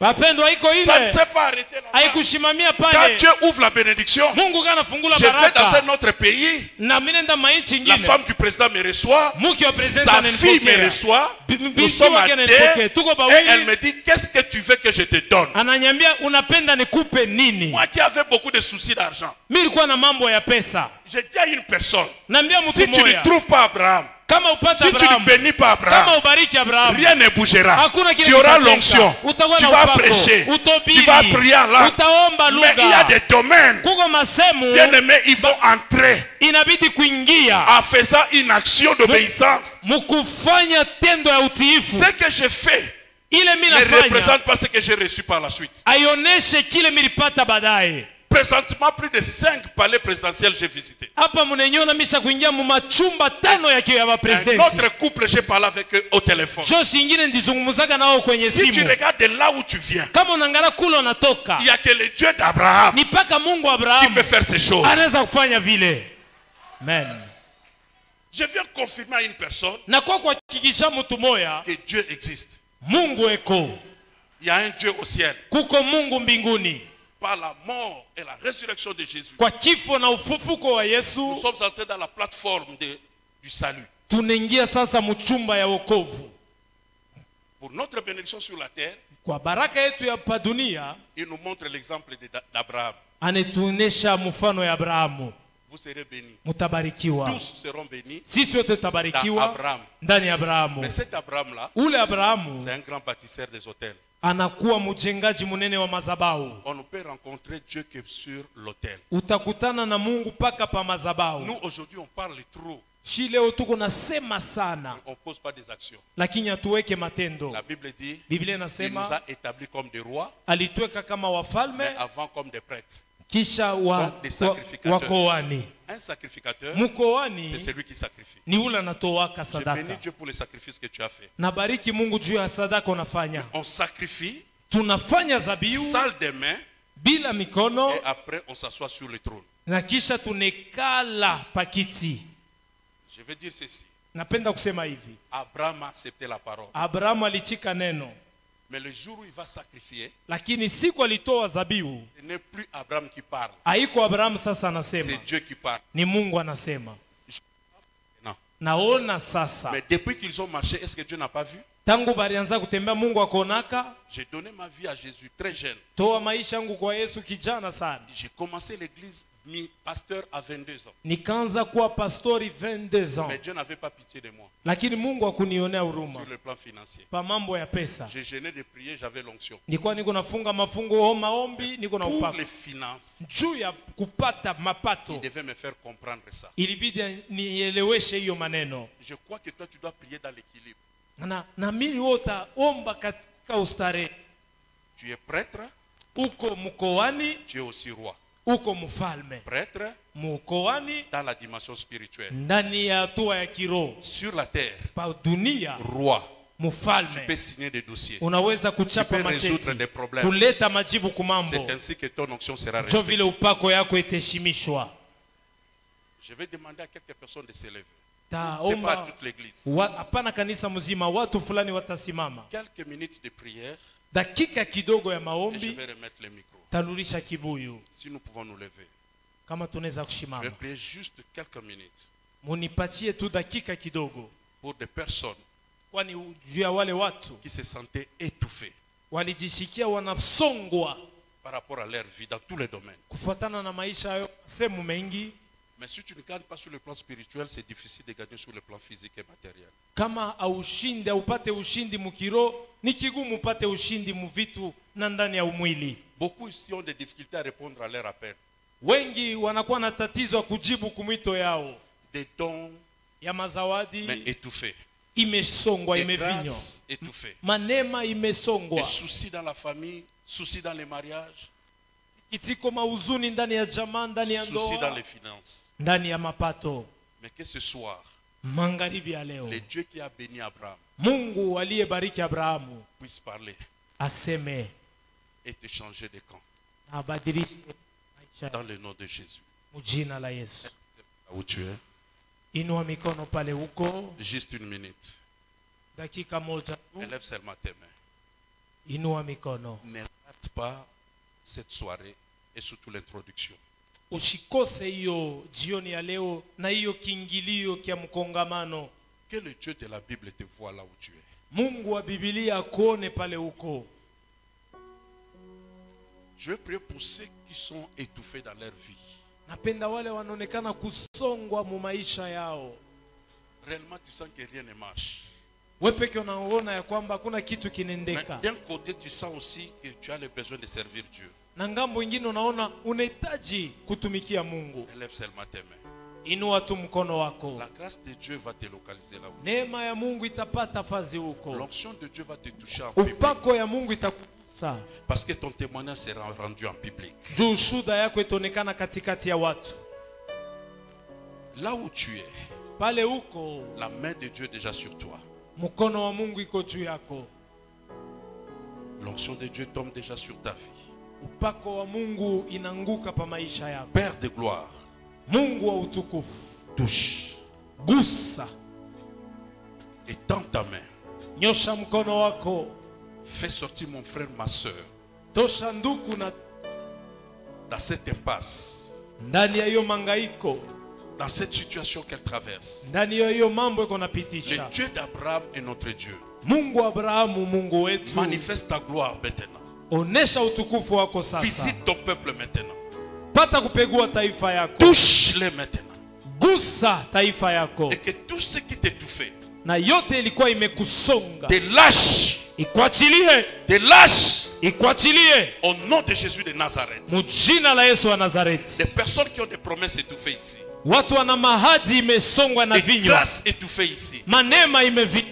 Recevez la grâce de Dieu maintenant. Mupokee neema ya Mungu sasa. Recevez l'onction de Dieu maintenant. Mupokee upako wa Mungu. Dieu est en train d'activer ces dons dans vos vies. Mungu anawasha ile zawadi maisha yenu. Activez les dons maintenant. Anawasha sasa ile zawadi. Un nouveau départ dans ta vie. Mwenendo mpya maisha yako. Reçois la grâce. Pokea neema. Reçois la grâce. Pokea neema. Reçois la grâce. Pokea neema. Au nom de Jésus. Mjina la Yesu Kristo. Le Dieu de la Bible. Mungu wa Biblia. C'est un Dieu complet. Ni Mungu eko wa utele. Il veut faire quelque chose dans ta vie maintenant. Anapenda kufanya kitu kimo maisha yako. Tu peux abaisser tes mains, mais reste dans l'attitude de l'adoration. Reste dans l'attitude de l'adoration. Baki mwali ya mabudu, baki mwali ya mabudu. Je ne sens pas remettre ces micros. Je ne sens pas remettre ces micros mishishikie amu ya kulurisha hiyo kibuyu sans que ta bénédiction soit complète. kabla baraka yako iwe na utele. La Bible dit au moment de la présentation de l'offrande, Biblia inasema wakati ya kuonesha sadaka le feu est descendu. moto ilishuka. Il y a des choses étranges qui vont se passer pendant ces moments. Kuko vitu vitaonekana hapa vya sio umbo. La main de Dieu dans la salle. Mkono wa Mungu ndani ya hekalu. Mais je veux que tu concrétises cette bénédiction dans ta vie. Napenda upate kuhakikisha ile baraka wa maisha yako. Sur l'autel de Dieu, pa madhabahu ya Mungu on dépose un sacrifice. Banaweka kapo zabihu. Ce que tu déposes n'a rien à voir avec ton futur. Ilo naweka haitafanana na masiku ijayo avec yako. ce que Dieu va faire avec toi. Sasa ile Mungu atafanya na avec wewe. les changements que Dieu va amener dans ta Na vie. mabadiliko ile Mungu ataleta maisha yako. Je suis là rapidement. Niko hapa haraka haraka. J'aimerais que quelques personnes Napenda watu qui ont des projets qui veulent arriver quelque part weko na matengenezo wanapenda kufika fazi fulani. viennent déposer $100 entre mes mains. Bakwe baweke $100 mu mikono yangu. $100. Pour quelques personnes. Kwa watu Le Dieu qui a changé ma vie. Mungu aliyebadilisha maisha Que ce yangu. Dieu te change. Ule Mungu akubadilisha. Le Dieu qui a changé ma vie. Mungu aliyebadilisha maisha yangu. Le Dieu d'alliance. Mungu wa agano. Que ce Dieu t'amène quelque part. Fazi fulani. Que ce Dieu t'amène quelque part. Akupeleke fazi fulani. Que Dieu agrée ton sacrifice, papa. Mungu akubali zabihu. Quand on dépose le sacrifice, ce n'est plus toi qui pries. Kama banaweka zabihu, c'est Dieu qui va parler à ta place. Ni Mungu atasema pa fazi Il yako. dira un mot pour ta vie. Atasema musemo pa Il maisha dira yako. un mot pour ta vie. Atasema musemo pa Quand maisha j'ai yako. semé dans la vie de cet homme-là, Wakati nilipanda je maisha ne ule savais mtu, pas que ça allait m'ouvrir de grandes portes de la vie. sikujua naweza mfungulia milango kubwa ya maisha. Aujourd'hui même mon beau-père m'apprécie et apprécie ma vie. Leo Que Dieu hata te mko bénisse. yangu weko natapa maisha C'est yangu. possible avec Dieu. Inawezekana na Mungu. C'est possible avec Dieu. Inawezekana na Mungu. Je me dis que je n'ai pas $100, Nasema wale watu mais wale, je peux semer $50. unasema mfishi na $100 nitaleta 5. Dépose des $50. Dieu va te bénir. Weka $50 yako, Mungu C'est atakubariki. une action d'obéissance. Ni tendo ya utiifu. Ne rate pas des occasions comme cela. Usikose wakati ya hivi. Dieu veut bénir une personne encore. Mungu anapenda kubariki mtu Si tu mmoja. as $50, je n'ai pas $100, mais je peux donner $50. Shina na $100 Que Dieu te nitaleta bénisse, 50. papa. Que Dieu agrée ton sacrifice. Mungu akubali Dieu zabihu agrée ton yako. sacrifice. Haleluya. Moi, je peux donner 50, mais je n'ai pas 100. Que Dieu agrée ton sacrifice, papa. Que Dieu voie ta vie dans tous les domaines. Que Dieu voie ta vie dans tous les domaines. Que Dieu te bénisse. Je veux que nous tous nous puissions participer à cette bénédiction. C'est l'introduction. Dans l'athlétisme, si tu rates le départ, tu vas rater la course. Ne rate pas l'entrée de cette conférence. Que Dieu te bénisse, ma fille. Que la gloire soit sur toi. Je n'ai pas 50, je peux donner $20. Tu viens rapidement. Je peux donner $20. Que Dieu te bénisse, maman. Que Dieu te bénisse. Que Dieu agrée ton sacrifice. Que Dieu t'amène. Je peux donner $20. Je n'ai pas 30. $20. Je n'ai pas 50. Shina na 50. Mais je peux à cette bénédiction. Eza kushiriki kuibaraka. L'homme ne peut donner que ce qu'il a reçu du Seigneur. Mtu analetaka ile alipokea kwa Je peux Bwana. donner $20. Leta $20. Je peux donner $20. Que Dieu te bénisse, maman. Que Dieu bénisse tes mains. Que Dieu bénisse ta vie, mon frère. Que Dieu bénisse ta vie et ta maison. Que le Dieu d'Abraham te bénisse. Que le Dieu d'Abraham te bénisse. Que le Dieu d'Abraham. Rapidement, je remets le micro. Je n'ai pas $20, je peux donner $10. Je peux toujours venir. Je ne vais pas rater l'entrée de cette conférence. Je ne vais pas rater l'entrée de cette conférence. Que Dieu te bénisse. Le Dieu qui est l'alpha et l'oméga commence avec toi et termine avec toi. Tu es en train de sceller toutes les paroles qui sortiront ici. Tu es en train de sceller ta vie. Que Dieu vous bénisse, que Dieu vous change. Ça n'a rien à voir avec ton avenir, avec ce que Dieu va faire dans ta vie, avec ce que Dieu va faire dans ta vie, avec ce que Dieu va faire dans ta vie. Que Dieu te bénisse. Que Dieu te bénisse. Que Dieu te bénisse. Que le Dieu d'Abraham te bénisse. Que le Dieu d'Abraham te bénisse. Que le Dieu d'Abraham te bénisse, maman. Que le Dieu d'Abraham te bénisse. Que le Dieu d'Abraham te bénisse. Que le Dieu d'Abraham te bénisse. Sois béni, sois béni. Sois béni, merci, sois béni. Recevez la grâce. Recevez la grâce. Recevez la grâce. Recevez la grâce. Que Dieu vous bénisse. Que Dieu vous bénisse, maman. Que Dieu vous bénisse. Que Dieu vous bénisse. Que Dieu vous bénisse. Je termine avec $5. Même nos enfants peuvent participer. Même nos enfants peuvent participer. Que Dieu vous bénisse. Que Dieu vous bénisse. J'ai $5 et je vais parler. Habitants de Lubumbashi et de ses environs, bien-aimés dans le Seigneur, voici le moment de votre bénédiction. L'Église évangélique Cité d'Espérance vous convie à prendre part à la grande conférence internationale d'espérance qui se tiendra du 12 au 19 septembre 2021 dans son temple de Lubumbashi, 6 au numéro 1 de l'avenue de la Paix, au quartier Kimbwambwa dans la commune de Lubumbashi. Sous la direction de son visionnaire, l'apôtre Aaron Timothée, cette conférence aura comme thème la parole de Dieu, source de toute bénédiction. Et comme orateur, le bishop Peter Muteba de Johannesburg, le bishop Tenguyoka de Nairobi, le pasteur Noé Kayumba de Edmonton, le bishop William Kinde de Turin, le bishop Zachary Kabengele de Lubumbashi, l'apôtre Raphaël Avoki de Lubumbashi. Et cela se passera chaque jour, le soir de 15h à 19h30. La plénière et le matin du mardi au samedi de 9h à 12h30 pour les leaders et les pasteurs. C'est un programme à ne pas rater, un programme de bénédiction, de victoire et de gloire. Caribou Kwetu, welcome et que Dieu vous bénisse.